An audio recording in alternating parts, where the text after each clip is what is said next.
Praise the lord to all. ప్రభువైన యేసుక్రీస్తు నామంలో ఈ వీడియో వీక్షిస్తున్న మీ అందరికీ నా హృదయపూర్వక వందనాలు.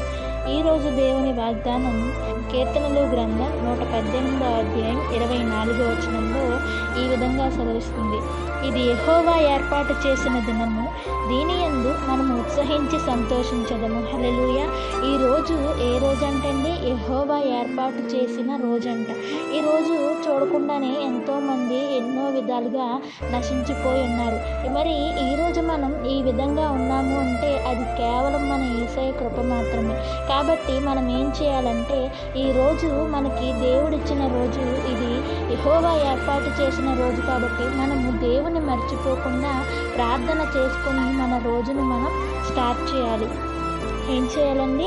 మనం ఎక్కడికైతే వెళ్తున్నామో, ఎప్పుడైతే లేచామో, మనం లేచిన వెంటనే ప్రార్థనతో మన రోజును స్టార్ట్ చేసి మనం మన పనులు చూసుకున్నట్లయితే ప్రతిదీ కూడా ఆయన సఫలము చేసే దేవుడు.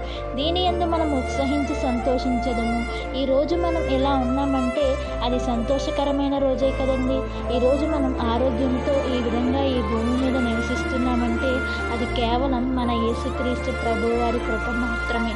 ఈ కృప ఎవరికో కానీ లేదు, కానీ మన పట్ల ఆయన కృప ఉందంటే మనల్ని ఇంకనూ ఆయన దేని కొరకు వాడుకోబోతున్నారు, మనం ఇంకను ఆయన పని కొరకు దేనికో సహాయపడాల్సి ఉంది. కాబట్టి ప్రతి ఒక్కరూ ఇది అర్థం చేసుకొని, ఈరోజు దేవుడిచ్చిన రోజు కనుక ఆయన్ని మర్చిపోకుండా స్తుతించి ప్రతి ఒక్కరూ ఆయన ఘనపరిచి ఆయనలో ఎదగాలని నేను కోరుకుంటూ ఉన్నాను. ఈ చిన్న వాక్యం దేవుడు దీవించి ఆశీర్వదించి ఈరోజు ఈ వాగ్దానాన్ని మీ జీవితంలో నెరవేర్చి ఆ సంతోషాన్ని మీకు ఇచ్చునుగాక. ఆమేన్. Praise the lord.